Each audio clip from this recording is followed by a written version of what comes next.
Donc, ben, je disais, j'étais très content de venir ici. Ça fait plaisir de pouvoir présenter en français un petit peu. J'espère que ça ne sera pas trop du franglais. Donc, je vais vous parler de Constraint Layout. C'est un nouveau layout pour Android sur lequel ça fait 1 an et demi peut-être que je travaille dessus. Et la question que beaucoup de gens se posent, c'est pourquoi est-ce qu'on a un nouveau viewgroup, pourquoi on a un nouveau layout pour Android. A priori, tous les layouts qu'on avait avant marchent très bien. Si vous vous souvenez, sur Google I/O, on a aussi présenté un nouvel éditeur graphique pour éditer des layouts dans Android Studio. Et en fait, à la base, on voulait justement faire un nouvel éditeur graphique dans Android Studio. Et avec les layouts existants sur Android, ils ne sont pas vraiment faits pour une bonne utilisation interactive. C'est plus, on fait les calculs et on présente les widgets. Donc ce n'était pas forcément idéal de faire un bon éditeur graphique. On peut faire un éditeur graphique, mais quelque chose qui soit vraiment agréable à utiliser, c'était plus compliqué. Et donc c'est une des raisons pour lesquelles on a démarré on a commencé à travailler sur Constraint Layout. L'autre raison, c'est que Constraint Layout a pas mal d'avantages. Il est beaucoup plus flexible pour définir un layout que les layouts que vous connaissez. Une des autres caractéristiques, c'est qu'on essaie de faire un layout qui soit aussi possible plat. Je vais expliquer un peu pourquoi c'est intéressant, comparé au layout que vous faites, où c'est souvent très imbriqué, où, par exemple un linear layout dans un autre linear layout, dans un autre truc, et puis avec un relative layout par-dessus, c'est pas idéal. Et en fait, si on peut avoir du layout tout plat, c'est beaucoup mieux.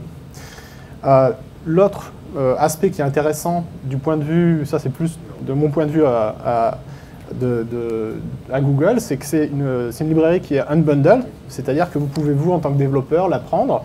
Vous avez le contrôle total sur ce que vous prenez, sur la version que vous voulez prendre, quand vous la prenez. Si on relise une nouvelle version, vous n'êtes pas obligé de sauter là-dessus. Et nous, de notre côté, c'est bien parce qu'on peut sortir des nouvelles versions tout le temps.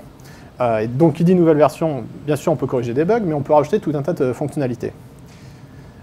Et finalement, tant qu'on y était, on a fait en sorte que ce soit un vieux groupe qui marche à partir de API 9.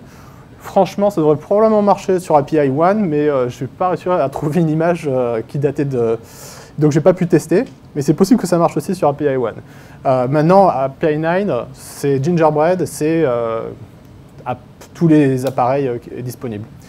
Et l'intérêt que ce soit justement une librairie comme ça, qui soit unbundled et qui supporte API 9, c'est que le fonctionnement de la librairie va être le même, quelles que soient les versions. Donc ça va être le même sur Gingerbread que sur Honeycomb ou que sur KitKat, etc.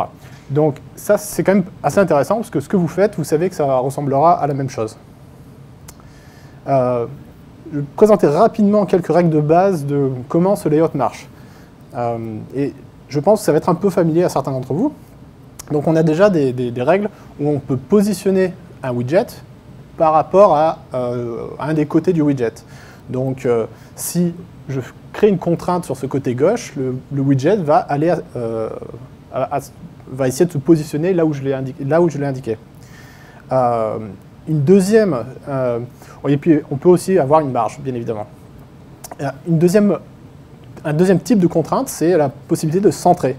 Et en fait, on peut imaginer que si on a une contrainte à gauche et une contrainte à droite, et qu'on les connecte les deux en même temps, en fait, on décide qu'on va centrer le widget. Donc ça, c'est vraiment le b.a.-ba de contrainte layout, et c'est comme ça que vous pouvez positionner vos éléments. Ça doit probablement vous faire beaucoup penser à Relative Layout, en tout cas dans la première possibilité, où on peut positionner un widget par rapport à d'autres widgets. Mais Relative Layout a, si vous l'utilisez, quelques petits problèmes. Donc voilà un exemple avec Relative Layout. C'est un exemple complètement irréaliste, mais c'est pour montrer un des soucis de Relative Layout. Sur ce layout-là, on le match, on l'indique en match parent, donc il va simplement prendre toute la taille disponible de la fenêtre. Et le bouton est positionné en bas à droite avec une contrainte à droite et une contrainte en bas. Si maintenant on passe à la layout, on change le layout height et on le change à wrap content, ça va pas être, attention, ça va être subtil, ça fait ça. Ce qui n'est peut-être pas exactement ce que vous pensiez qu'il aurait dû faire. Moi, j'aurais plus imaginé que tout le layout se soit rapetissé. Et c'est un des problèmes de relative layout. Sur certains types de contraintes, les résolutions ne vont pas être exactement ce qu'on aurait imaginé. Donc voici le même exemple avec contrainte layout. Bon, c'est globalement la même chose au niveau XML. Mais par contre, quand on passe en wrap content, vous voyez qu'avec la ligne en pointillé, vous voyez bien que tout s'est rapetissé correctement. Donc ça, c'était un des avantages de pouvoir refaire un nouveau layout, c'est qu'on pouvait justement corriger ce genre de problème. Si demain, je vais corriger relative layout, le souci, c'est que ça sera disponible uniquement sur les versions futures d'Android et pas sur toutes les versions d'après, quoi. Donc à voir, c'est tout l'intérêt de faire ça en librairie séparée. Et juste pour mettre les choses un peu au clair, ça, ce sont les deux seuls attributs que vous ne connaissez pas, parce que tout le reste, c'est des trucs que vous utilisez tout le temps. Donc c'est simplement une contrainte pour dire je vais avoir une contrainte du bas de mon widget au bas, en l'occurrence là du parent, donc du layout qui englobe, donc contrainte layout, et une contrainte de la droite de mon widget à la droite du parent. Et le reste, ce sont les margines que vous connaissez, que vous utilisez déjà. Alors, j'ai expliqué un petit peu, ou j'ai pas vraiment expliqué justement, mais j'ai mentionné le fait d'avoir des layouts plats, c'est une meilleure chose. Pourquoi? Voilà un exemple de layout pas complètement ubuesque, où on a un linear layout horizontal contenant deux linear layouts verticaux, et tout ça contenant des text views, par exemple. Qu'est-ce qui se passe si la hauteur de ce widget change? Ou plus exactement, si le layout doit changer, ça peut être un affichage, ça peut être quelque chose comme ça. Qu'est-ce qui va se passer au niveau du layout? Eh bien, on va faire quelques mesures. Alors, sachant que quand on fait une mesure sur un layout, ce qui est coûteux, c'est pas forcément la passe de layout elle-même, c'est plus la passe de mesure sur les widgets indépendants. Et en particulier sur des widgets du type TextView ou bouton ou des trucs comme ça, c'est des mesures qui sont très coûteuses parce qu'il faut calculer toute la taille par rapport au texte. Si le texte a changé, c'est assez lourd. Donc en fait, si on peut éviter de faire des mesures quand on n'a pas besoin, c'est mieux. Donc là, dans ce cas de figure, qu'est-ce qui se passe? Bon, j'ai bien sûr une mesure sur ce widget-là, puisqu'on vient de le changer. Bon, il y a une deuxième mesure, je ne sais pas trop pourquoi. Il y a une mesure sur le parent, bon, ça reste assez logique. On remesure celui-là parce que pourquoi pas. Et puis là, on remesure tout le monde, hein, parce qu'il faut bien remesurer tout le monde.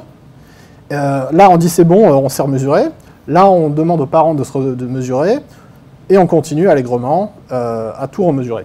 Donc, c'est pour ça que vous avez sûrement déjà vu, attention, essayez de garder des hiérarchies de layout assez plates. C'est pour cette raison-là. Parce que quand vous faites, c'est pas forcément sur le temps que ça met à faire un layout le premier coup, mais si vous faites des animations, des changements d'état, des choses comme ça qui vont justement enclencher une passe de layout comme ça, et si ça vient sur un layout qui est tout au fond en bas de la hiérarchie, ça risque de causer une remesure de tout le monde. Alors, c'est un peu catastrophique comme exemple. Android, de son côté, a aussi fait beaucoup d'optimisation, on cache les mesures, etc. Mais c'est pour ça qu'on dit aux gens, attention, essayez de ne pas avoir des layouts trop complexes. Maintenant, ça reste, je pense que c'était aussi beaucoup plus vrai il y a peut-être 4-5 ans que ça l'est maintenant avec les téléphones actuels, avec les dernières versions d'Android. On a quand même des performances tout à fait honorables. Mais si vous avez des problèmes avec vos layouts, sachant que vous n'avez quand même pas énormément de temps, vous avez 15 millisecondes, au-delà, ça risque de faire du stutter, quoi, ça va assurer, quoi. Regardez vos layouts, mesurez-les et vérifiez que vous n'avez pas des choses de ce type-là. Bon, qu'est-ce qui se passe avec un layout qui soit tout plat? Idéalement, un truc où justement il n'y a aucune hiérarchie, mais les layouts sont au bon endroit. Bien, quand la hauteur de ce widget-là change, on va remesurer le parent, qui va lui-même remesurer l'enfant, et c'est tout. Donc effectivement, si on peut faire un layout tout plat, c'est beaucoup mieux. Et c'est une des raisons de constraint layout. J'imagine que vous avez quelques doutes, c'est bien joli, vous avez un nouveau layout, tout ça, bon, il va falloir que je reprenne tout, enfin, bon, oui. Où on en est donc, en termes de performance, pour le moment, on est à peu près similaire à Relative Layout, mais il y a un petit caveat, je vais l'expliquer. Mais disons que ce n'est pas catastrophique. On pourrait être mieux, mais pour le moment, on se focalise plus sur les fonctionnalités, vérifier que tout marche bien. Je pense que sur un téléphone, sur un appareil moderne, ça sera de toute façon pas très gênant. Mais ça, c'est plus sur la passe de layout de base. Le gros gain que vous aurez, c'est sur ce genre de hiérarchie, parce que du coup, vous n'aurez pas à tout recalculer, et c'est là où vraiment il y a un intérêt. Voilà. En général, ne me faites pas confiance, allez mesurer vos layouts, vérifiez que ce que vous avez est correct. L'idée, c'est pas non plus que vous rentriez et que lundi matin, vous annoncez on va refaire toute la UI avec constraint layout. Non, vérifiez si votre UI est correct, si vous n'avez pas des problèmes de performance, c'est pas forcément nécessaire de passer à constraint layout. Je vous encouragerais à l'essayer en tout cas, et éventuellement à passer sur constraint layout pour des nouveaux écrans, des nouveaux dialogues, des choses comme ça. Mais si votre application marche, faut être un peu réaliste aussi, quoi. Et en l'occurrence, si par hasard vous avez des problèmes de performance avec constraint layout, envoyez-nous vos exemples, on se fera un plaisir de corriger les performances. C'est justement un des intérêts de la librairie. Comme on parlait des mesures, et c'est une différence justement avec Relative Layout. Relative Layout fait toujours 2 passes, ce qui est coûteux. C'est juste la façon dont il fait son calcul. Il fait 2 mesures à chaque fois. Donc c'est pas idéal. Dans Constraint Layout, on est un peu plus subtil que ça. Si vous avez un widget qui est en wrap content ou une taille qui est fixée, donc une valeur donnée, alors on fait juste une seule passe. Si par contre le widget est en match constraint, qui est une des possibilités pour Constraint Layout, alors on fera 2 passes. Mais on le fera que sur ce widget-là, pas sur tous les widgets qui sont contenus dans Constraint Layout. En termes de taille de mémoire de la librairie, on est plutôt correct, on a 130 kilooctets, et probablement que pour la version finale, on passera même en dessous des 100 parce qu'il nous reste pas mal de code, de debug, de mesures, etc. qu'on n'inclura pas forcément dans la version 1. L'occupation de mémoire est très faible, donc ça ne devrait vraiment pas être un problème. Et je vais vous expliquer un petit peu comment ça marche. Donc l'idée à la base, sur Constraint Layout, c'était de dire on va utiliser un moteur de résolution d'équations linéaires. C'est des algorithmes qui existent depuis les années 50. Il y a un algorithme qui a une vingtaine d'années maintenant qui a modifié certains de ces algorithmes comme simplex pour faire en sorte que la résolution soit itérative. C'est bien parce que ça veut dire qu'on peut tout exprimer en termes d'équations linéaires et on résout ça. Génial.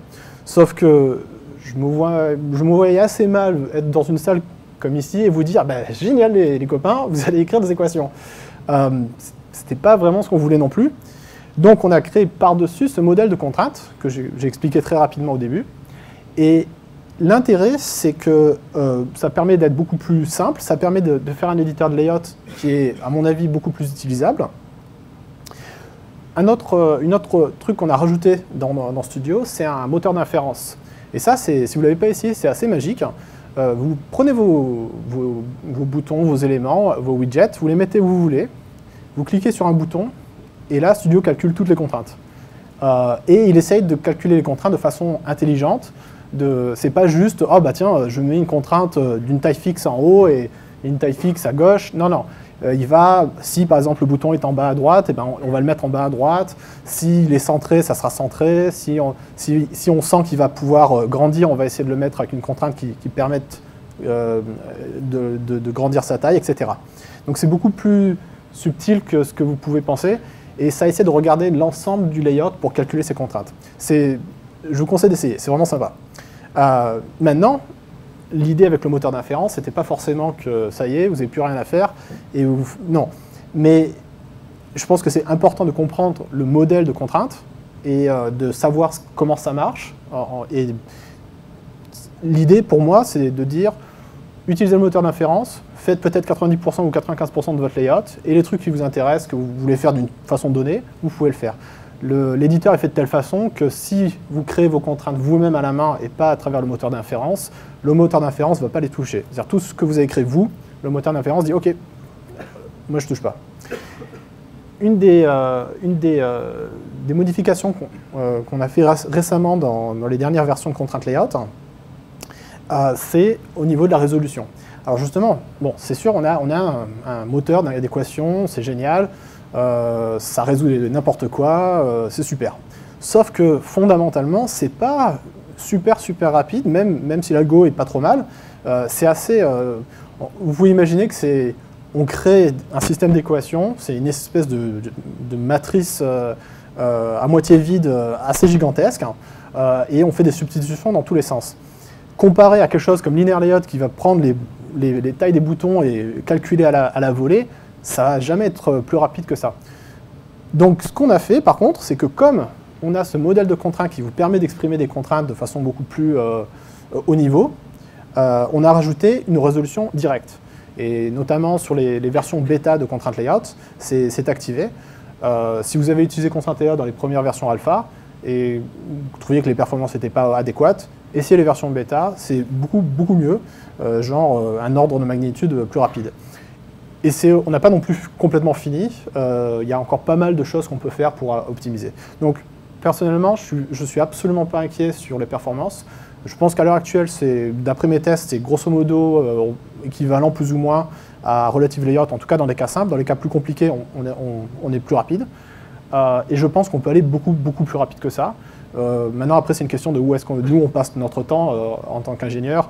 Est-ce qu'on va se focaliser sur ça ou on se focalise sur ajouter des fonctionnalités ou faire en sorte que l'éditeur marche bien. Donc pour le moment, on essaie de moduler un petit peu, mais j'ai absolument aucune inquiétude sur la rapidité.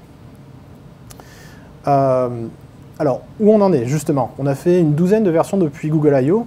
Fin mai. Donc ça, c'est juste pour vous dire, on essaye d'aller assez vite et on essaye d'écouter ce que les développeurs nous disent. Donc c'est entre autres pour ça que j'aime bien pouvoir faire des présentations, c'est que si vous avez des questions, si vous avez aussi des idées, des choses que vous pensez qui devraient être dans Contrainte Layout et qui n'y sont pas, contactez-nous, contactez-moi, je suis là aujourd'hui. En plus, je parle français, donc n'hésitez pas. Et je ne mords pas. Et vraiment, on essaye d'être à l'écoute des gens et de faire quelque chose qui soit vraiment utile. Ça va être le layout par défaut dans Android Studio 2.3. Donc quand vous créez une nouvelle application dans Android Studio, vous créez, il y a les templates, ça sera maintenant le layout par défaut, parce que justement l'éditeur est beaucoup plus agréable à utiliser. Alors ça sera plus ou moins open source, ça sera complètement open source même. Pour le moment, on ne l'a pas encore sorti officiellement en open source, mais c'est plus parce qu'on est occupé que parce que ça ne sera pas open source. Donc la version 1, en tout cas, pour sûr, elle sera open source. Accessoirement, une des choses sur lesquelles on travaille pas mal en ce moment, c'est on fait une refonte de l'éditeur pour prendre en compte non seulement Contrainte Layout, mais aussi tous les layouts que vous utilisez.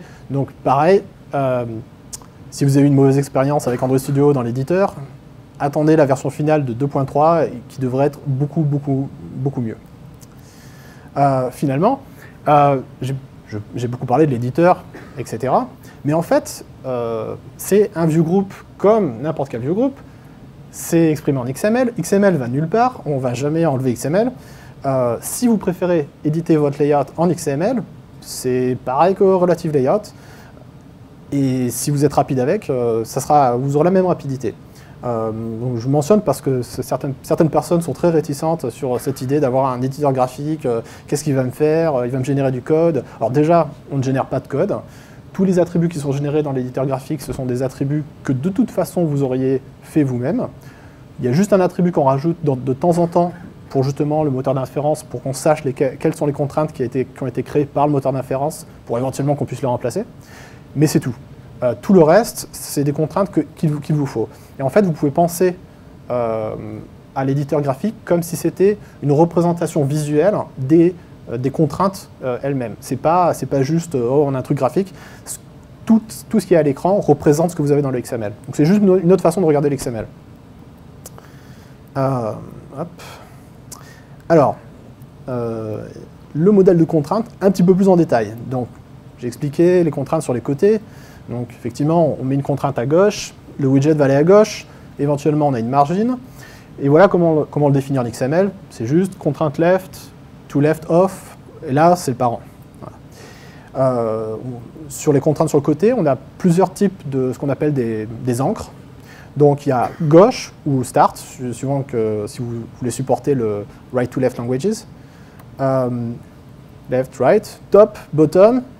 Et on a également baseline, qui vous permet de positionner un widget verticalement par rapport à la base du texte, par exemple sur un bouton. Et c'est tout. Et en gros, en XML, c'est simplement exprimé en layout constraint de là où on part vers là où on arrive. Et c'est tout. Et ce qu'on indique, ça va être simplement l'ID du bouton, enfin l'ID du widget sur lequel vous vous connectez, qui va être donc la cible, ou le mot-clé parent, qui permet d'indiquer le container lui-même, ce qui est très utile si vous utilisez par exemple un include ou un merge, parce que dans ce cas-là, l'ID final ne sera pas forcément celui que vous avez dans votre fichier que vous éditez. Donc utiliser parent, c'est mieux. L'éditeur par défaut, quand vous vous connectez au container, va rajouter parent. Alors, j'ai parlé de la contrainte de centrage, qui est simplement, quand vous avez deux contraintes opposées, on va centrer le widget. Donc ça, c'est quelque chose que, justement, Relative Layout ne fait pas du tout. Et c'est bien, parce que ça permet de faire des UI qui ne sont pas forcément juste fixés. Non seulement les choses peuvent être définies relativement par rapport à d'autres éléments dans votre UI, mais vous pouvez aussi, par exemple, les centrer, et ça va dépendre de la taille de l'écran. On va un petit peu plus loin, et c'est simplement, la façon dont ça marche, c'est juste on définit la contrainte à gauche, la contrainte à droite, pareil pour en haut et en bas, et vous avez votre centrage. Mais on va un petit peu plus loin, on a un concept de biais. Donc par défaut, le biais est à 0,5, à 50%, mais vous pouvez changer ce biais-là, et donc tout en gardant quelque chose qui va être flexible, qui va dépendre de la taille, de là où sont les contraintes finales, et ce n'est pas simplement que le parent, ça peut être entre deux boutons par exemple, et vous pouvez en gros avoir un biais d'un côté ou de l'autre. Je montre les exemples en horizontal, mais évidemment ça marche de la même façon en vertical. Et il suffit de rajouter un XML comme ça qui indique le biais. Alors, on a aussi des contraintes de dimension qui vous permettent de définir quelles vont être les tailles de widgets. Il y en a certaines que vous connaissez, donc évidemment une dimension fixe, si vous indiquez que c'est 100 dips, bah, ça sera 100 dips. Si c'est wrap content, on va demander au widget de calculer sa taille, mais c'est une taille qui sera, une fois qu'elle est calculée, elle est calculée. Match parent, alors, très important, s'il y a un truc que vous retenez ce soir, s'il vous plaît, match parent n'existe pas dans contrainte layout, donc ne l'utilisez pas. Si vous l'utilisez, on va pas faire une exception, mais le résultat va probablement pas être ce que vous voulez, ou pire, il risque d'être à peu près ce que vous voulez, sauf qu'en fait, en pratique, ça ne va pas être ça du tout sur des appareils différents de celui sur lequel vous testez. Donc n'utilisez pas match parent. Si vous voulez faire match parent, il y a une option, on appelle ça match constraint. Alors, c'est pas juste parce qu'on voulait faire quelque chose de différent de match parent. La différence, c'est que match parent essaie simplement de dire votre widget prend la taille du parent. OK. Match constraint, c'est de dire vous prenez la taille jusqu'aux contraintes définies. Donc effectivement, si j'ai un bouton à droite, un bouton à gauche, et que le bouton à gauche, il est connecté sur le parent et sur la gauche de ce bouton-là, le match constraint va faire que ça, et non pas la taille totale. Donc ça permet de faire des UI beaucoup plus flexibles par rapport au niveau de la taille. Et finalement, on rajoute aussi la possibilité de spécifier un ratio. Donc ça, je pense que la plupart des développeurs Android avec un peu d'expérience, vous avez tous recréé un petit view group juste pour pouvoir définir un ratio, ce qui est très énervant. Donc puisqu'on était là, en tant qu'à faire, on a rajouté la possibilité de définir un ratio. Donc c'est-à-dire définir un côté de votre widget par rapport à l'autre côté. Voilà. Vous pouvez aussi définir une taille minimum et maximum sur contrainte layout lui-même, sur le parent. Donc ça peut être utile si par exemple vous dites ok, bon bah contrainte layout, fais tout en wrap contrainte, ok, mais je veux que tu sois à une taille minimale. Voilà. Et donc un exemple de match constrainte, voilà ce que ça fait, c'est tout bête, hein. C'est simplement ça va grandir et aller jusqu'aux contraintes. Le ratio, on le définit comme ça en XML. On indique en fait, pour le ratio, vous devez avoir au moins un des côtés que vous définissez qui soit mis en match constraint. Match constraint, vous l'écrivez en XML simplement en mettant 0 DP. C'est-à-dire, pensez que c'est un peu ce que vous faites en linear layout quand vous utilisez des weights. C'est 0 DP. Bah, bon, on a réutilisé la même nomenclature. Je ne sais pas si on aurait dû faire ça, mais bon, on est parti sur ça. Donc, si vous avez un de vos côtés en 0 DP, ça veut dire pour nous, ok, la taille va être calculée par le moteur et non pas donnée par vous ou par le widget. Donc, si vous faites 0 DP sur un côté et vous mettez une dimension ratio en 1,1, l'autre côté va être simplement calculé par rapport à ça. On a aussi rajouté la possibilité d'avoir les deux côtés en 0 DP, ce qui peut être utile si, par exemple, vous avez une des dimensions qui est en match contrainte parce que vous voulez être mis sur les contraintes, mais que l'autre dimension, vous voulez qu'elle soit définie avec un ratio. Donc ça marche aussi. Une autre possibilité qui moi, m'a toujours manqué, c'est gérer quand vous mettez un widget, quand vous le marquez à Gone, c'est jamais très pratique. Relative Layout en particulier marchait vraiment pas bien dans ce cas de figure. Dans Contrainte Layout, si vous avez deux widgets comme ça, A et B, et que vous mettez A à Gone, ce qu'on va faire dans ce cas-là, c'est qu'on va continuer à utiliser A dans notre calcul de layout, mais on va le réduire à un point. Donc en fait, B va complètement, par transitivité, en fait, va revenir là où était A.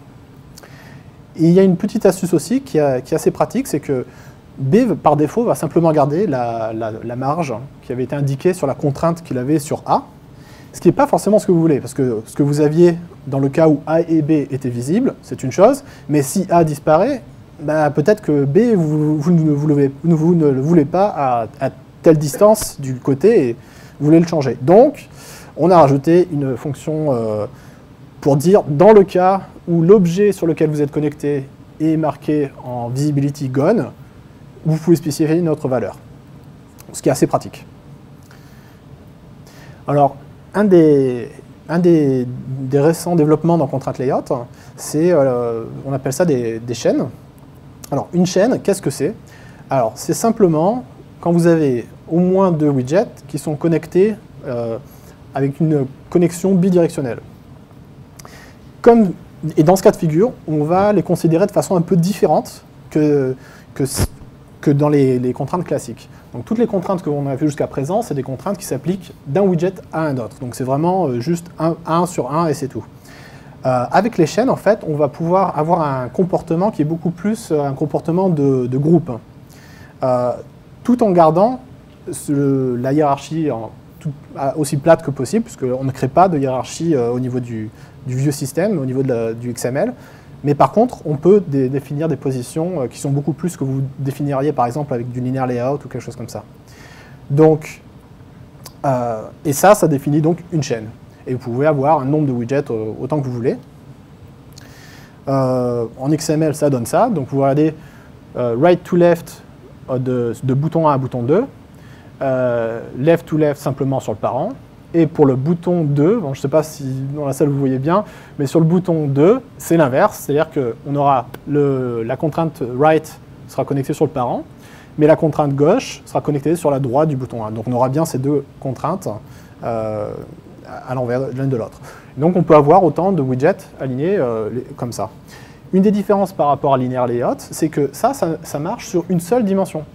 On n'a pas, ça n'implique rien pour la dimension, là en l'occurrence on le fait en horizontal, en vertical ça ne change rien. Donc vous pouvez avoir des contraintes complètement différentes, c'est pas parce que c'est une chaîne que ça va être automatiquement aligné comme ça. Alors qu'avec linear layout par exemple, bah, par définition ce sera juste une ligne. Il y a plusieurs nouvelle fonctionnalité qu'on a définie sur les chaînes. Pour définir ces fonctionnalités-là, vous les définissez sur la tête de chaîne, c'est-à-dire c'est simplement le premier élément de la chaîne, en partant soit de la gauche, soit du haut.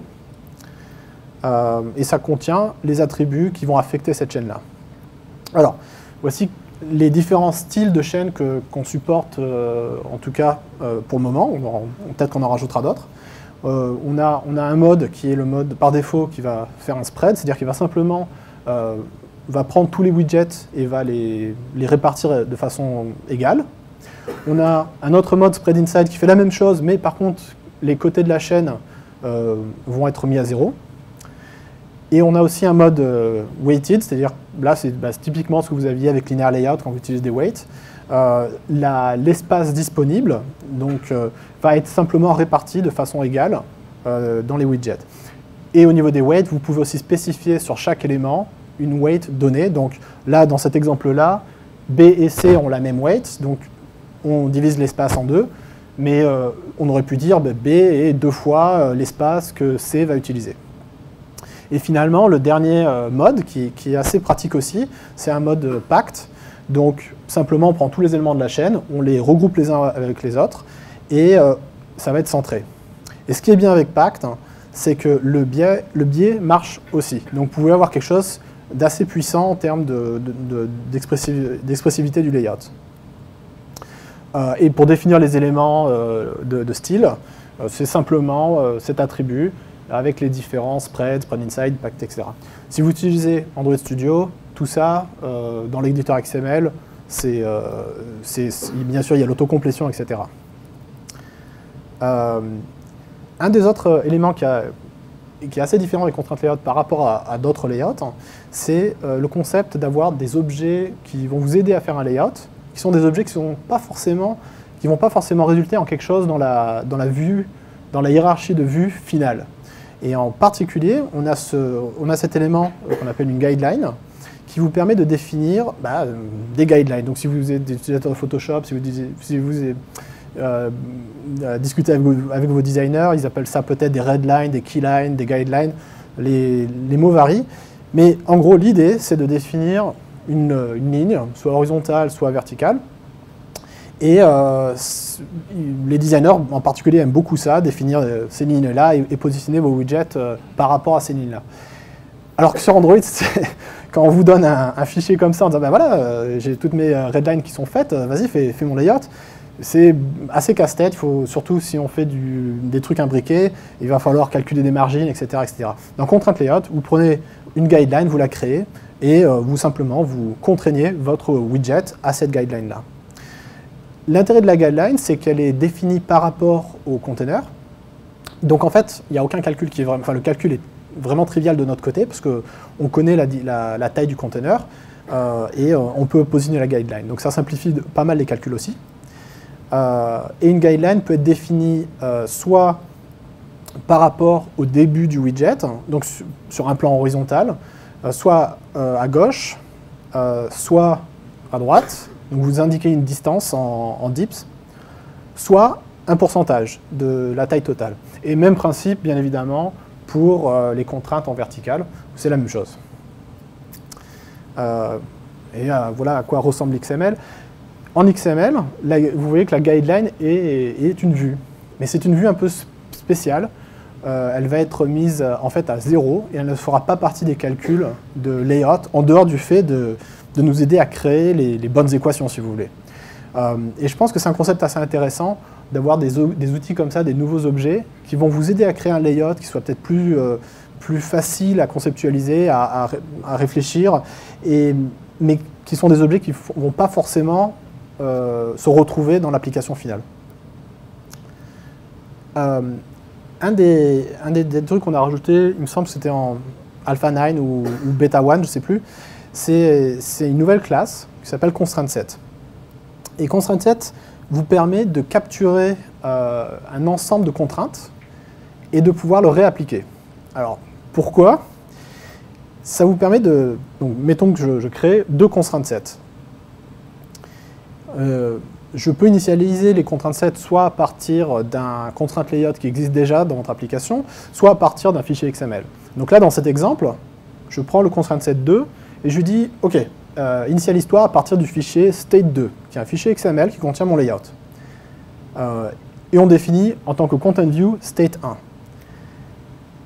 Ensuite, je récupère le constraint layout et je définis set1 comme étant, là, en l'occurrence, un clone du constraint layout.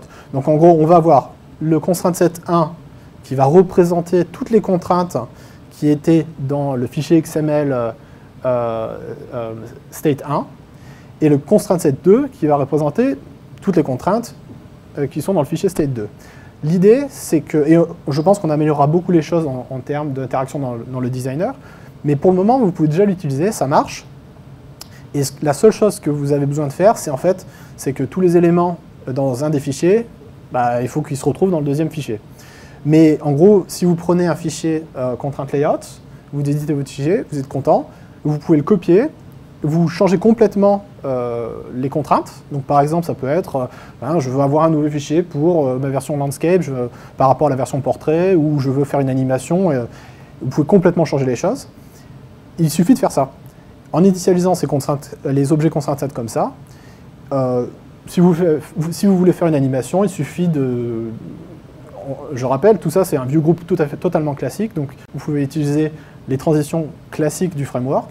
Donc simplement appeler transition manager sur constraint layout, et vous faites, sur constraint set 1, vas-y, applique constraint set 1 sur le layout.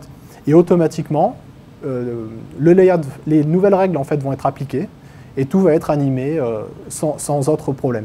Donc ça, c'est quelque chose où je suis assez optimiste sur ce qu'on va pouvoir faire dans l'éditeur, par rapport à pouvoir facilement créer des animations et facilement créer des choses qui vont réagir à ce genre de comportement. Pour le moment, le fait de le faire à partir de deux fichiers XML différents de layout, c'est un peu un hack, mais bon, ça marche. Mais on fera quelque chose, je pense, un peu plus intégré.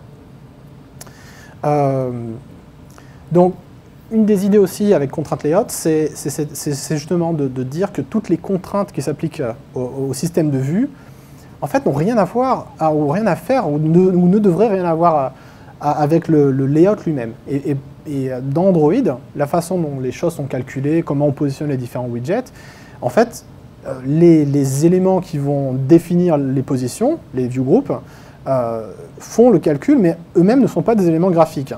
Et donc c'est gênant parce que ça fait des hiérarchies assez complexes, ce qui est problématique quand on doit traverser toute la hiérarchie, et les différents exemples que je citais avant. Et ce que je trouve intéressant avec Constraint Layout, c'est que justement, on peut conceptuellement, on peut vraiment avoir une différence totale entre les contraintes qui vont définir comment un layout va se calculer, va s'organiser, et les vues elles-mêmes. Et justement, comme on vient de le voir avec Constraint Set, c'est un gros avantage sur les animations. Si vous avez déjà fait des animations avec Android, ça vous est peut-être déjà arrivé d'animer quelque chose en bas d'une hiérarchie et que cet élément-là soit clippé parce que malheureusement c'est un enfant d'un truc qui clippe. Bon, ça arrive. Là, vu que tout est autant que possible, vous pouvez avoir quelque chose de très plat parce que le système est assez flexible pour ne pas nécessiter des hiérarchies. Ça permet d'améliorer pas mal les animations et puis donc la notion de performance aussi. Ce qui est bien de notre côté, donc ça c'est plus du côté framework, c'est que comme on définit tous les calculs qu'on doit faire à un seul endroit, pour nous c'est mieux, parce qu'on va pouvoir optimiser un maximum juste cette partie-là. Donc je pense que les versions suivantes de Constraint Layout vont être de plus en plus rapides, parce que c'est beaucoup plus simple que d'essayer de récupérer tous les petits bouts et de faire une optimisation. Là, on peut vraiment faire des optimisations à un niveau un peu plus haut. On a le temps pour faire une petite démo.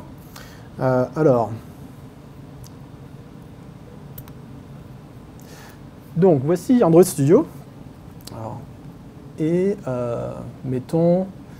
Donc si vous voulez créer un layout, alors déjà, vous allez simplement dans le SDK Manager, et dans le SDK Manager, dans le SDK Tools, dans la Support Repository, vous voyez qu'il y a Constraint Layout. Vous pouvez voir les différentes options, les différentes versions qu'on a réalisées jusqu'à maintenant, et vous pouvez vérifier, soit l'installer, soit vérifier que vous avez la dernière. Ça se retrouve dans votre fichier Gradle vous le voyez juste là. Donc vous pouvez soit le faire à la main, soit le rajouter à travers la UI. Mais en gros, tout ce que ça fait, c'est de dire bah, vous avez cette dépendance sur contrainte layout. Et si vous... Oui. De Je sais pas, on va essayer. Je peux zoomer peut-être, mais c'est mieux.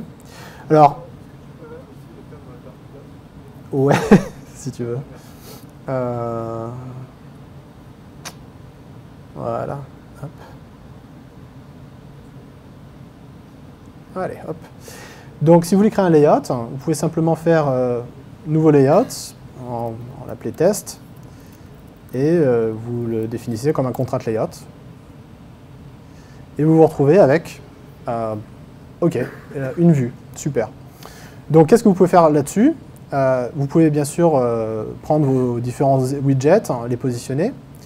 Vous voyez que là, on donne justement des guides pour faciliter le positionnement, pour aligner les choses.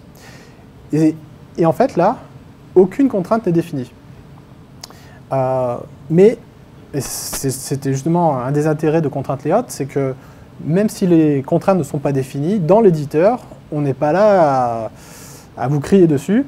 Vous pouvez les mettre où vous voulez, c'est pas gênant. Bien sûr, quand vous poussez, si par exemple je prenais ce layout-là et que je le poussais sur un téléphone, on enlèverait ces coordonnées-là, donc tout serait à 0,0. Mais parce qu'il faut bien avoir les contraintes sur la version finale.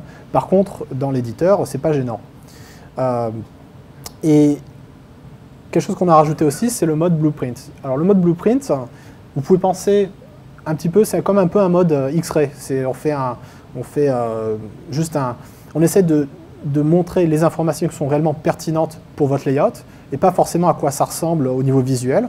Et si vous regardez par exemple sur un bouton, ce qui est intéressant avec un bouton, c'est que on a bien la bordure blanche qui en fait c'est le bouton, mais la vraie bordure du widget au niveau de la vue, en fait elle va au-delà de ça. Donc le mode blueprint à la fois rajoute certaines visualisations par rapport au mode design qui sont plus pertinentes quand on travaille sur un layout et à la fois enlève certains trucs qui justement sont moins pertinents. Donc vous pouvez utiliser soit l'un soit l'autre. En général, je préfère utiliser le mode blueprint parce que justement je trouve que les choses sont beaucoup plus claires. Mais tout ça marche en mode design. Par défaut, on ne montre pas les contraintes. Donc si par exemple je fais une contrainte horizontale, par défaut on ne va pas la montrer jusqu'à ce que je vienne avec la souris là-dessus. Parce que l'idée c'est d'utiliser le mode design plutôt comme un mode de prévisualisation plutôt que vraiment comme l'édition. Mais vous pouvez bien sûr tout éditer, ça marche aussi. Donc, je vous avais montré les différentes contraintes dans les slides. Dans l'éditeur, ça marche simplement en passant la souris sur les différentes encres, là les cercles. Donc vous pouvez soit retailler un widget, soit connecter une contrainte. Donc par exemple, si je prends ce bouton-là et je lui dis « mets-toi en dessous », il va simplement se positionner en dessous. Donc quand je bouge celui-là, ça va bouger avec. Mais là, je l'ai contraint uniquement en vertical, donc si je bouge celui-là horizontalement, ça ne va rien changer. Si je connecte ça de ce côté-là, là, les deux vont bouger. Et même principe, si je connecte je fais un centrage du widget, vous voyez que tout va bouger de façon coordonnée. Donc ça, c'est l'autre intérêt de l'éditeur, c'est que tout est réactif. Vous n'avez pas à attendre de recalculer les choses. Et l'idée aussi, c'est de vous montrer ce qui va se passer quand vous connectez avant même de faire la connexion. Donc là, je n'ai pas relâché ma souris, mais tout a bougé pour vous montrer. L'idée, c'est de vous montrer ce qui va se passer si par hasard je relâche. De la même façon, vous notez que le bouton là est sombre parce que je ne peux pas me connecter dessus parce que sinon ça ferait une boucle. Donc on essaie de vous empêcher de faire des choses qui ne seraient pas idéales non plus en termes de l'éditeur. Et finalement, ce que vous pouvez aussi faire, c'est le mode, donc si je fais quelque chose d'un petit peu plus réaliste par exemple, si je mets quelque chose au centre, là comme ça, et puis je sais pas, on va dire ça. Si j'appuie là-dessus, il a automatiquement calculé tous les toutes les contraintes. Donc ça, c'est des contraintes, c'est pas moi qui les ai faites, c'est le moteur d'inférence. Finalement, une autre option qui est assez sympa, c'est quand on connecte un widget là-dessus, par défaut, on a une marge. Et cette marge, par défaut, qui va s'appliquer sur ce que vous allez connecter, elle est indiquée par cette petite icône. Donc si au lieu de 8, je mets autre chose, on va avoir une marge plus grande. Une fois que quelque chose est connecté, je peux aussi le prendre et changer simplement sa position et ça va changer la marge. Voilà. Et finalement, on a ce bouton-là qui enlève toutes les contraintes. Et vous voyez aussi l'inspecteur. Et l'inspecteur va vous donner une vision un peu plus simplifiée de tous les attributs qui sont disponibles, que vous pouvez définir sur un élément. Et on a ce truc en haut là. Alors ce truc en haut, en fait, c'est une représentation simplifiée du widget. Donc ce carré-là, c'est le widget. Ça, ce sont éventuellement des contraintes. Donc si je crée... Alors vous avez aussi le bouton droit sur Mac, c'est CTRL-clic, qui vous permet de faire tout un tas d'options, de centrage par exemple. Donc si je veux connecter, faire l'équivalent du match parent, je peux faire la contrainte à la main. Voilà. Bon là on a une marge. Ou je peux faire un bouton droit et appuyer là-dessus. Voilà. Donc c'est l'équivalent. Et vous voyez que maintenant dans l'inspecteur, on a bien ces deux contraintes définies. Là définies avec une marge de 0. On pourrait changer, et vous voyez que la marge apparaît là. Et donc, en fait, là on est centré par rapport à la marge, par rapport aux parents, et non plus complètement centré. Voilà, donc là, les marges sont incluses dans ces calculs-là. Et au niveau du biais, on peut simplement changer le biais like that. Comme ça, pardon. Qu'est-ce qu'il y avait d'autre?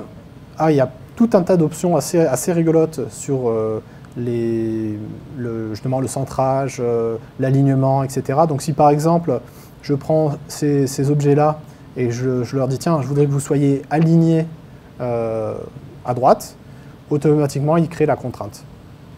Et bon, là, je l'ai fait sur 2 boutons, mais ça marcherait sur plus, évidemment. Donc il y a tout un tas d'options comme ça qui vous permet enfin en tout cas on l'espère, de créer des layouts de façon beaucoup plus interactive et beaucoup plus aisée.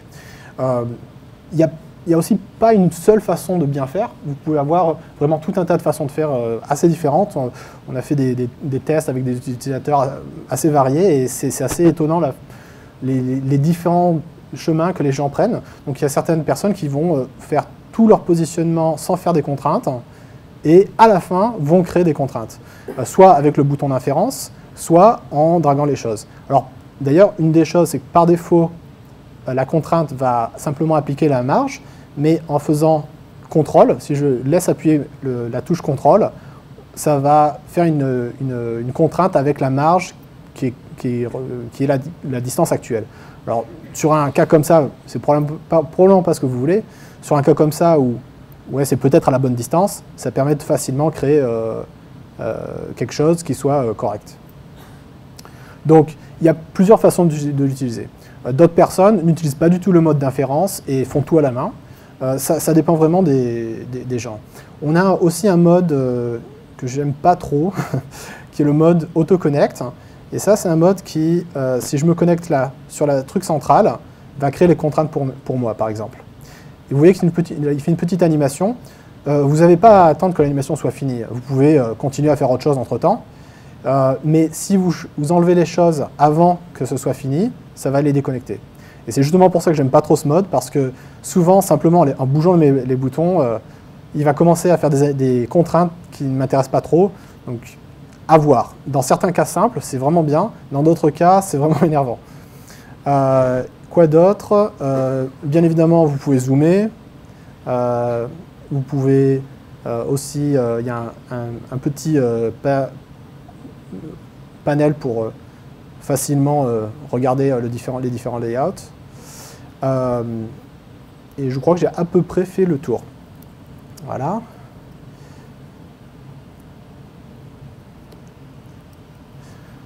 Donc, la suite de notre point de vue. On va rajouter plusieurs choses dans Contrainte Layout. une des choses en particulier, c'est dans Match Constraint, pour le moment, c'est assez limité quelque part sur ce qu'on peut faire. Donc l'exemple, c'est vous avez un bouton, enfin un widget, n'importe, mettons un champ texte. Et vous voulez qu'il soit connecté à ces contraintes de part et d'autre. Si vous utilisez Match Constraint, voilà ce qui va se passer. Il va simplement s'étendre jusqu'à ces contraintes-là, moins d'éventuelles marges.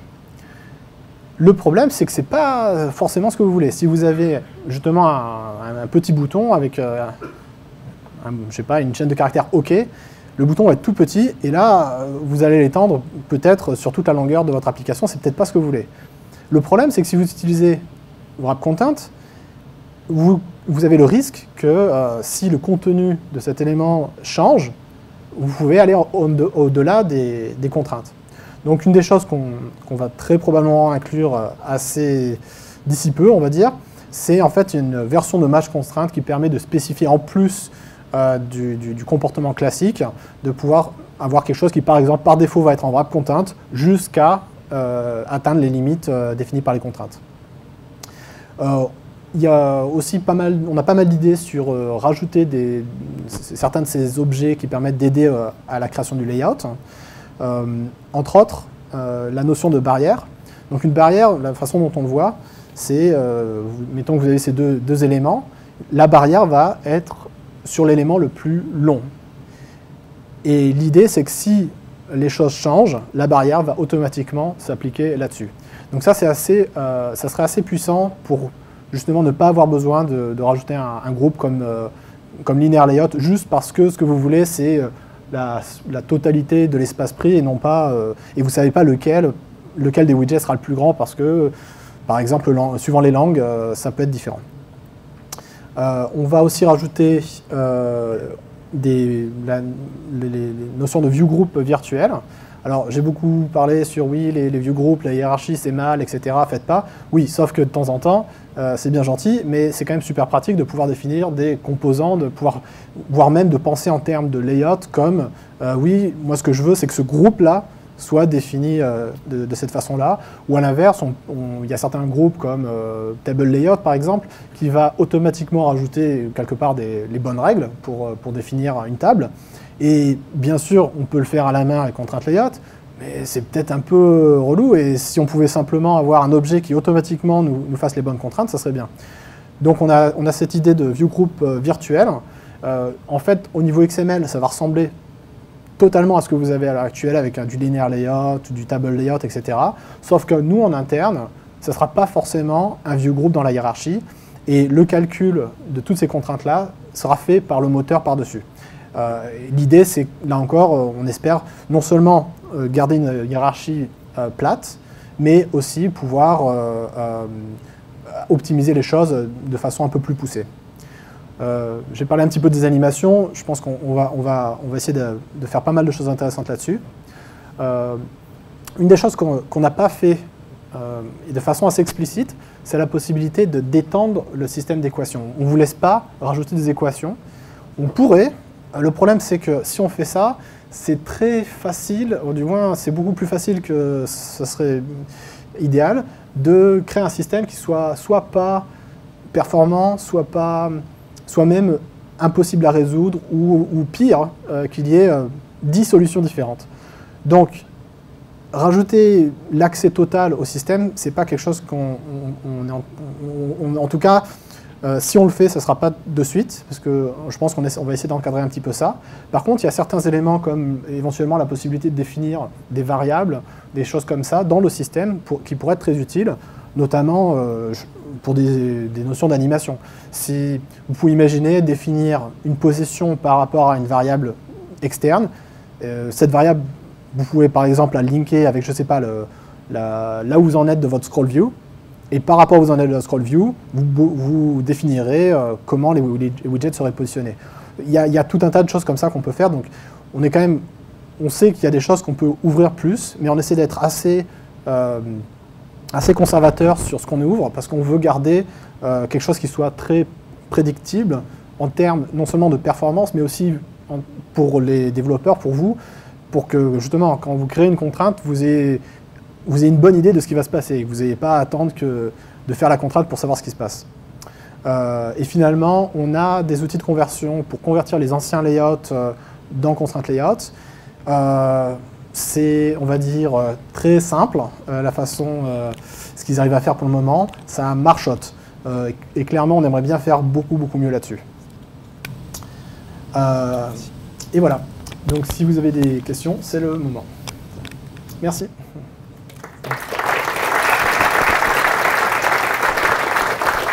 Ouais. Ça, je ne sais pas si on a... Alors, ouais. Pour les questions, malheureusement, il faudra parler dans 2 micros. Pour la salle, et l'autre c'est pour la caméra.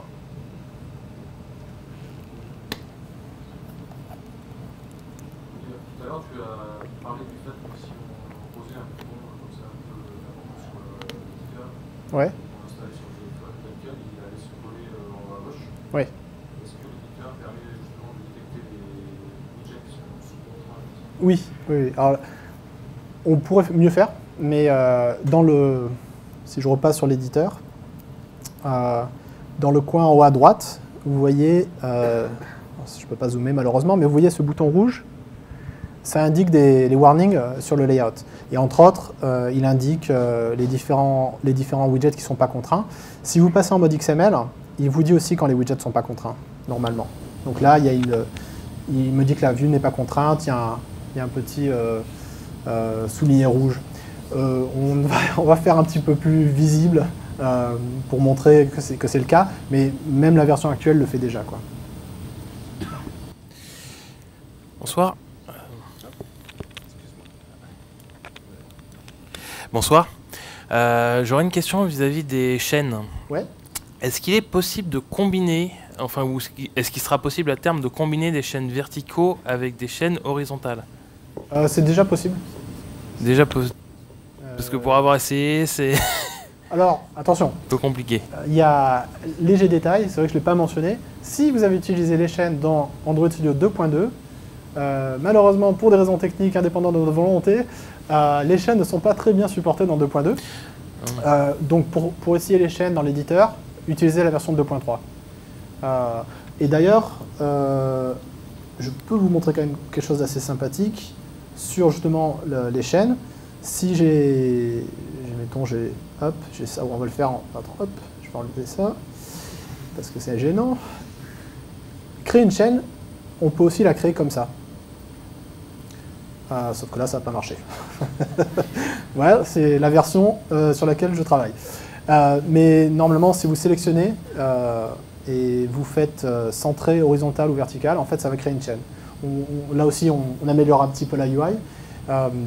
Mais ce que vous pouvez faire, c'est que du coup, comme c'est une chaîne, vous avez un autre bouton qui apparaît et qui vous permet de changer le type de chaîne.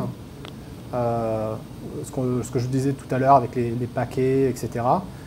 Spread et tout ça. Voilà. Donc, et là encore, la version 2.3, on travaille dessus. Donc, là, attendez quand même peut-être la version finale. On vient de sortir la version Canary 2. La Canary 3 sera probablement d'ici une semaine ou deux. On va vraiment améliorer les choses. Entre autres, les problèmes qu'on a justement eu dans 2.2 pour supporter, par exemple, les chaînes, l'architecture qu'on est en train de mettre en place corrigera complètement ce problème-là. Et si on rajoute des nouvelles fonctionnalités dans Contrainte Layout, l'éditeur, à partir de 2.3, marchera toujours. Donc on aura un bien meilleur support.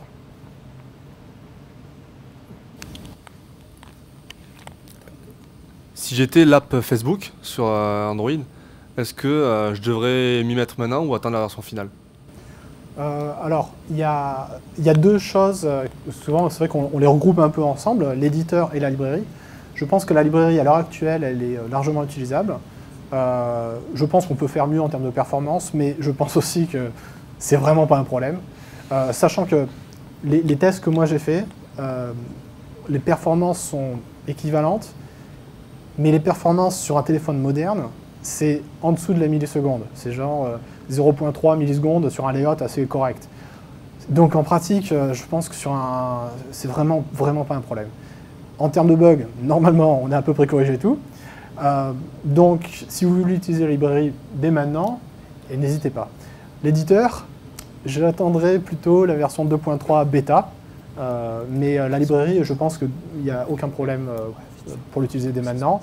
Après, on l'appelle quand même, ça reste la bêta 4. On est très proche, je pense, d'une version finale, mais... Mais après, ça dépend de vous. Il y a certaines entreprises, par exemple, qui vont dire non, mais tant que ce n'est pas la version 1 finale, on ne le fait pas. Donc ça va dépendre un petit peu de votre degré de confort. Un des avantages avec un layout, c'est que soit il marche, soit il ne marche pas. Donc si pour vous, il marche dans vos tests, quand les performances sont là, de toute façon, ça marchait. Il n'y aura pas un cas où d'un coup, il va se mettre à plus marcher. Donc c'est l'intérêt. Si vous testez, et j'espère que vous testez, et que ça marche, ça ne devrait pas être un problème. Il y a d'ailleurs beaucoup plus de gens que, personnellement, j'ai été confortable qui utilisent Constraint Layout dans des applications qui shippent sur Market, sachant que certains ont shippé ça avec les versions alpha, certaines étaient très buggées. Malgré tout, les gens ont quand même shippé, mais parce qu'effectivement, si pour vous il marche dans votre cas d'utilisation, après tout, pourquoi pas, quoi. Et je pense que la version bêta 4 est très bien.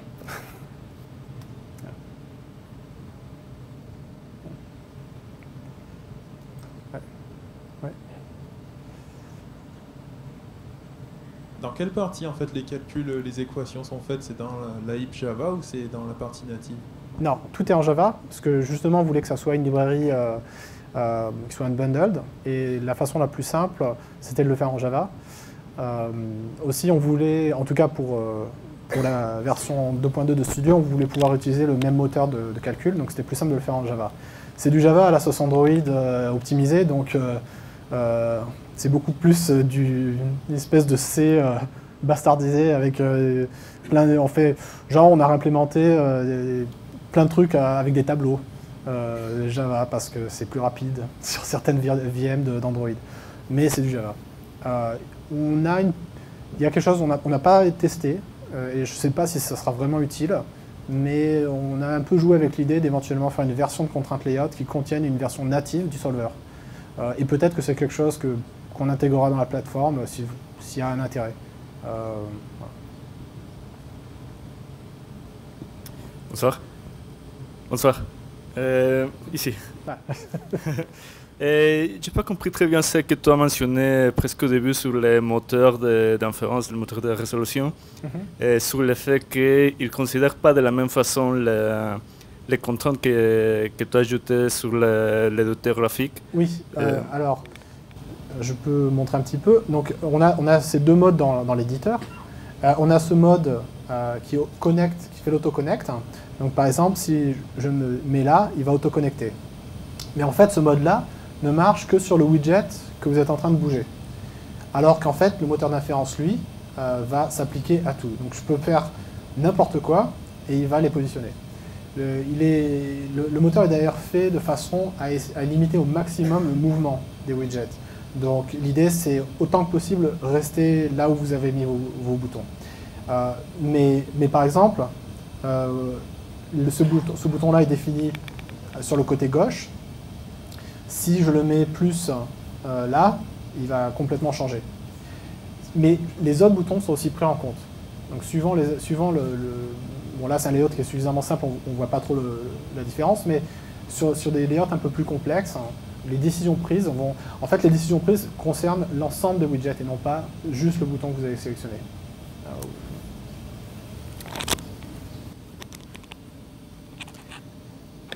En attendant qu'il y ait des questions, je t'ai envoyé un lien, tu sais, avec d'autres questions envoyées par Internet. Alors la première question, c'est est-ce que c'est judicieux de créer un layout, un constraint layout avec juste une ou deux vues à l'intérieur? Probablement pas, pour une raison très simple. Le système est assez efficace, mais le gros avantage, c'est effectivement de gérer des trucs assez compliqués. Si vraiment vous avez une ou deux vues, bon, déjà je ne sais pas trop pourquoi vous utilisez un view group, mais si vous utilisez un view group, ce sera probablement plus intéressant d'utiliser quelque chose comme linear layout qui va être vraiment efficace. Donc ça va aussi dépendre de ce que vous faites. Suivant ce que vous utilisez, ça peut avoir du sens, mais l'idée quand même d'un layout, c'est de pouvoir organiser plein de widgets. Si vous en avez qu'une seule de vue à l'intérieur, je ne sais pas trop. Mais là encore, ça dépend de votre cas d'utilisation. C'est ce que je disais tout à l'heure, je n'encourage pas forcément les gens à dire ça y est, je vais tout refaire en contrainte layout. Et de la même façon, même si on a par exemple les chaînes, de temps en temps ça peut être pratique d'avoir un linéaire layout plutôt qu'une chaîne. Parce que comme on n'a pas encore les view groups virtuels, et si vous voulez simplement penser en termes de ouais mais là je veux avoir ma barre de boutons par exemple, bah, le linear layout marche pas mal. Hein. Donc je dirais ça dépend de ce que vous voulez faire. C'est pas forcément horrible de créer un contract layout avec peu de views à l'intérieur, mais les autres solutions sont pas forcément. Voilà, désolé, il faut réfléchir un peu et regarder, éventuellement tester et voilà. Mais voilà. J'espère que je réponds assez à la question. En quoi l'utilisation de contrainte layout est meilleure pour les perfs qu'un relative ou qu'un linéaire layout? Bon, j'espère que. Je crois que c'était une question qui a été posée avant le talk. J'espère que j'ai pu répondre à peu près à la question. Le gros avantage, c'est si vous avez quelque chose, justement, si vous pouvez réduire la hiérarchie, ça va être vraiment bénéfique. L'autre avantage que moi personnellement je vois, c'est l'éditeur est vraiment agréable, ou en tout cas on essaye de l'être, et je pense que vous pouvez aller beaucoup plus, c'est beaucoup plus rapide de créer une interface avec l'éditeur que de le faire à la main. C'est d'ailleurs assez intéressant parce qu'on a fait des tests avec des utilisateurs, et en leur demandant de faire un layout à la main, comme ils ont l'habitude. Et certains sont excessivement rapides, c'est assez impressionnant. Et on leur demandait ensuite, faites la même chose avec Constraint Layout, qu'ils ne connaissaient pas forcément très bien non plus. Et ce qui était assez rigolo, c'est que ces gens-là étaient en moyenne à peu près 2 fois plus rapides avec Constraint Layout. Mais quand on leur posait la question, ils n'avaient pas l'impression. Donc il y a aussi une notion de perspective et d'impression, de ressenti. Mais l'éditeur et on veut vraiment essayer d'améliorer l'éditeur. L'idée aussi avec l'éditeur, l'idée c'est vraiment de faire en sorte que vous soyez plus productif. C'est pas bon, moi j'aime bien le graphisme, j'aime bien faire des choses qui soient sympas comme ça, mais l'idée c'est quand même de rendre votre vie plus simple au niveau de la programmation. Et on n'est pas des ayatollahs de l'éditeur graphique. Voilà. Si vous avez justement des idées, des conseils, des choses qui vous manquent dans l'éditeur graphique, on est vraiment demandeur de ce genre de retour. Alors, est-ce que fait en termes de layout est venu à Flusa? Non. Ce n'est pas le cas. Comme je le disais, c'est le système des contraintes, c'est quelque chose qui...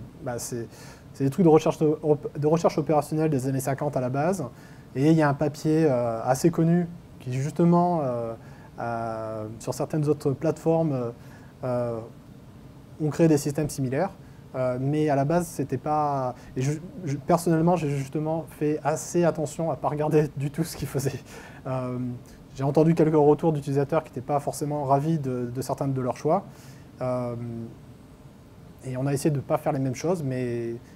Personnellement, je n'ai pas trop regardé dans le détail. Voilà. Sur la bêta K, des problèmes d'affichage, ça j'y ai répondu sur Twitter. Et c'était pas un problème en fait dans bêta 4, c'était un problème d'utiliser match parent. N'utilisez pas match parent s'il vous plaît.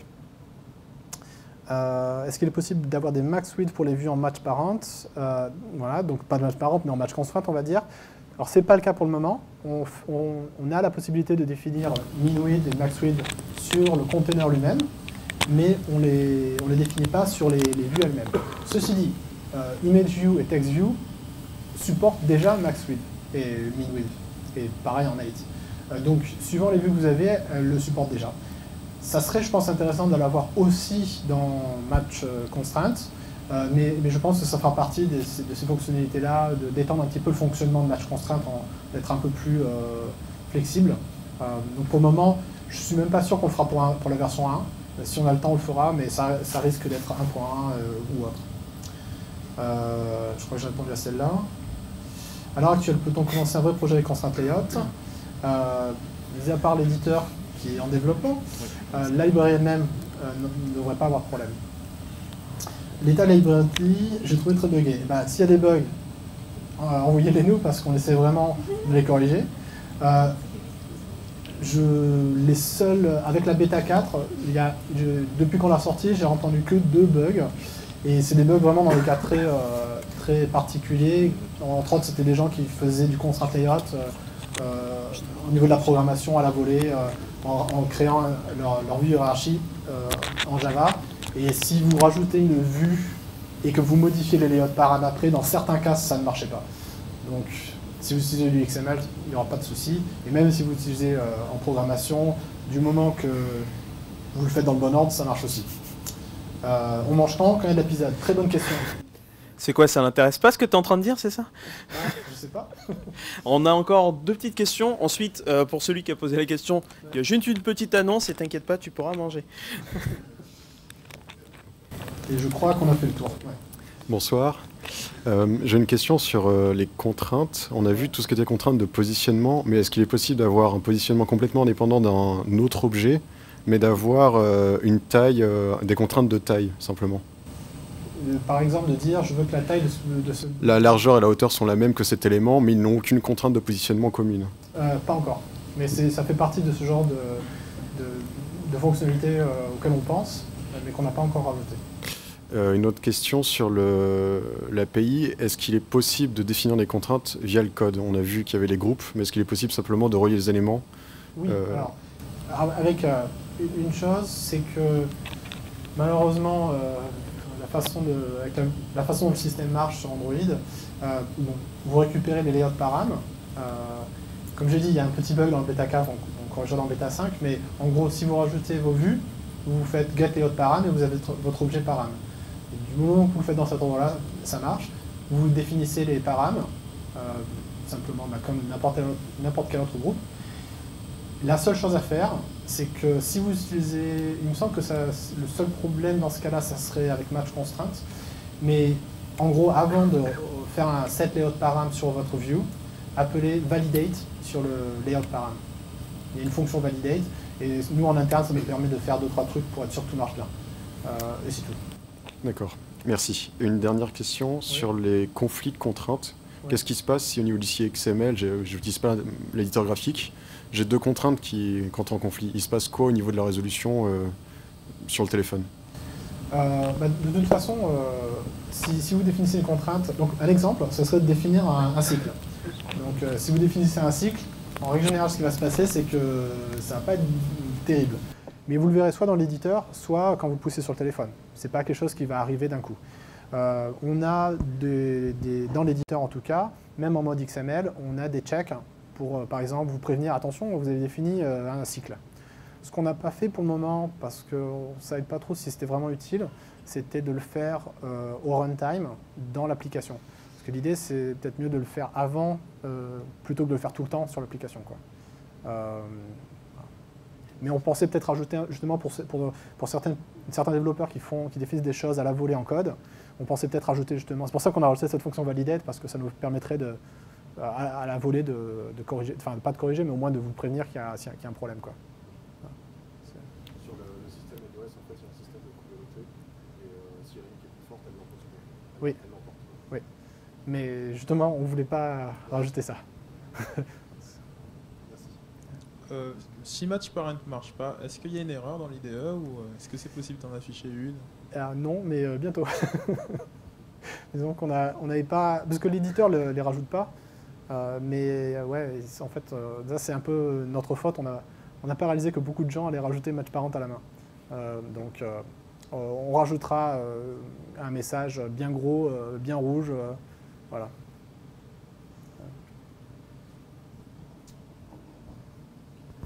Alors on vient de nous faire un gros signe derrière, temps mort, les gens vont se jeter sur nous pour nous dévorer. Donc je pense que Nico, c'est le moment de te remercier très fort et de l'applaudir, franchement.